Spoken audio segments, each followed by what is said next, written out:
L'autre compétence qu'on va vous demander en calcul littéral, ça va être de tester une égalité. Je vous avoue, c'est une technique que vous ne verrez que en 5e, après vous allez l'oublier parce que vous allez apprendre à résoudre directement des équations. Mais c'est pas grave, c'est au moins pour vous apprendre à, encore une fois, remplacer x par une valeur, etc. Donc, une égalité déjà, qu'est-ce que c'est? C'est quand on a une expression littérale qui est égale à une autre expression littérale. Pour vérifier qu'une égalité est vraie, le égal, pour l'instant, il n'existe pas. Vous allez juste mettre une barre et vous allez faire un calcul d'un côté, un calcul de l'autre côté, et si le résultat final est identique, l'égalité est vraie, donc le résultat que vous allez trouver là sera solution de l'équation, c'est comme ça qu'on dit. Quand on trouve qu'une inconnue, je ne sais pas comment dire, quand on trouve qu'avec une inconnue, l'égalité est vraie, on dit que cette inconnue est solution de l'équation. Donc, je ne sais pas pourquoi en 5e, ils font appeler ça égalité. Je pense que c'est parce qu'il y a un égal au milieu, donc c'est logique. Mais en fait, ça s'appelle une équation, ça. Hein.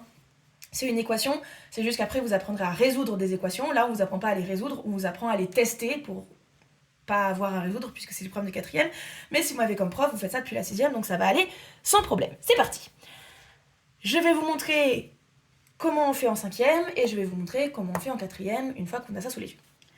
Première étape. Si je suis en 5e, on va me donner des nombres à tester. Donc on va me dire, tester quand x il vaut 4.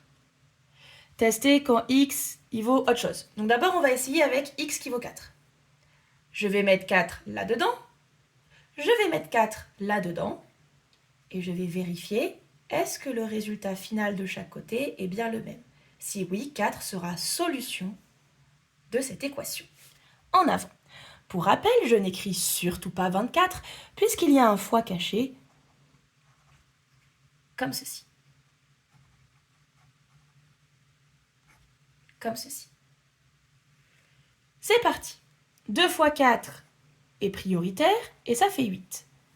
J'ai 8 moins 8. Le résultat, c'est 0. Ici, les parenthèses sont prioritaires. 4 moins 5, je monte 4 étages. Je descends de 5 étages, je suis à l'étage moins 1. On met des parenthèses parce qu'on n'écrit jamais fois collé à un moins. En fait, vous écrivez jamais deux symboles d'opération collés l'un à l'autre. 4 fois moins 1, je descends 4 fois un étage, je suis à moins 4. Ces deux résultats ne sont pas les mêmes. 4 n'est pas solution de l'équation. On va essayer avec x égale 6. 2 fois 6 moins 8, 4 fois 6 moins 5. 2 fois 6, ça fait 12. 12 moins 8, ça fait 4. 6 moins 5, ça fait 1. 4 fois 1, ça fait 4. Les résultats sont identiques. X est bien solution de cette équation. Si je suis un peu plus avancé, quel que soit mon âge, quel que soit mon niveau, vous êtes tous capables de faire ce que je vais faire ensuite. Promis. Je vais reprendre ce que j'ai écrit. Je vais juste me déplacer un peu. Hop, je vais l'écrire ici. Donc, pour rappel, mon équation, elle ressemblait à ça. La première chose que vous allez faire, ça va être de développer le 4. Je vais faire une vidéo entière au développement. Vous pourrez mettre pause et aller voir cette vidéo-là entre-temps. Je vais quand même réexpliquer ici comment on fait. Supposez qu'encore une fois, vous faites du français dans votre tête et que vous vous dites « j'ai 4 sacs ». Dans chaque sac, j'ai une pomme et moins 5 euros. C'est-à-dire qu'à chaque fois que j'ouvre un sac, je donne 5 euros. Ok. Combien j'ai de pommes et combien j'ai donné d'argent? En fait, vous devez juste multiplier tout ce qu'il y a dans la parenthèse par 4. Donc, si je réécris, ça ne bouge pas. Et de l'autre côté, j'ai une pomme par sac, 4 sacs. Au total, j'ai donc 4 pommes. 4 fois 5, ça fait 20. Encore une fois, vous multipliez juste tout par 4 en fait. Au total, j'ai donné 20 euros. Ok, maintenant qu'on est arrivé à là, ce que vous allez devoir faire pour résoudre une équation, c'est regrouper tous les x d'un côté et tous les pas x de l'autre. Je vous conseille de regrouper les x là où il y en a le plus. Là, j'ai 4x, donc je vais passer le 2x de l'autre côté. À chaque fois que vous traversez le égal, vous devez faire l'opération inverse. Quand il n'y a rien devant un nombre, par défaut, c'est qu'il y a un plus. L'inverse de plus, c'est moins. À chaque fois que vous traversez le égal, vous faites l'opération inverse. Donc, le 4x, lui, il n'a pas bougé. Il est toujours dans son univers. Par contre, le 2x, il a traversé le égal qui est un portail interdimensionnel. Il arrive dans la dimension de l'autre côté, où tout est inversé. Donc, il y a un moins qui apparaît.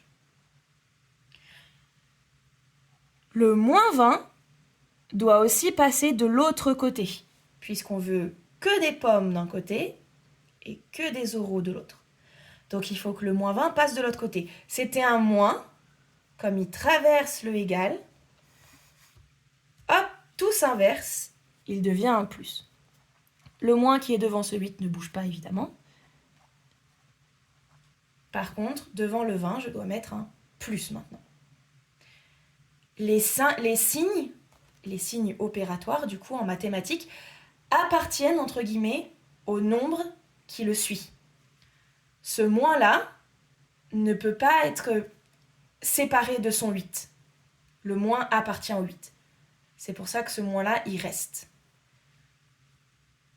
Ici, quand il n'y a rien, encore une fois, c'est un plus. Ce plus-là appartient au 4. C'est pour ça qu'il reste 4x, qu'il ne bouge pas. Ce moins-là appartient au 20. Et il devient un plus parce qu'il passe de l'autre côté. Si j'avais pris le moins 8 pour le faire passer de l'autre côté, il serait devenu un plus 8. Ok. Là, c'est comme si j'avais écrit 20 moins 8. Donc, ici, j'ai 12. Et 4x moins 2x, ça fait 2x, puisque 4 pommes moins 2 pommes, ça fait 2 pommes. Ok, pour rappel, ça c'est un fois. Le 2, je vais le passer de l'autre côté. L'inverse d'un fois, c'est diviser.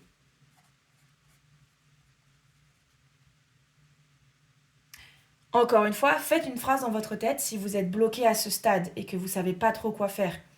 Si le fois, vous ne le voyez pas, faites une phrase. J'ai 2 pommes qui coûtent 12 euros. Combien coûte une pomme? Vous allez faire 12 divisé par 2. C'est ce que j'ai écrit. X égale 6. C'est ce qu'on avait trouvé. 6 est la solution de cette équation. Il faut savoir que les équations comme ça, on les appelle les équations à une inconnue et du premier degré. Donc les équations de degré 1, ça veut juste dire que les pommes ne sont pas au carré, c'est juste des pommes. Et une inconnue, ça veut dire qu'il n'y a qu'un seul type de fruit. Il n'y a que des pommes et des euros bien sûr. Il y a tout le temps des euros dans les équations. D'accord? Si jamais vous aviez et des poches, et des pommes, et des pêches, et des euros, là il y a 2 inconnus, et il faut autant d'équations que d'inconnus pour réussir à trouver les inconnus. Nous, on a une équation, une inconnue, on peut résoudre. Et une équation à une inconnue aura toujours une seule solution. Il y aura des équations plus tard qui auront 2 solutions. C'est quand vous ferez des pommes carrées. Mais là, c'est bien plus tard. Quand les pommes, elles sont pas au carré, une pomme, une solution. Le prix de la pomme, c'est 6 euros et il n'y a pas d'autre prix pour une pomme. C'est logique, ce serait pareil en français. Quand vous allez au supermarché et que vous achetez une pomme, vous ne payez pas 2 prix différents en même temps. Vous payez qu'un seul prix pour une seule pomme. C'est ce qui se passe ici.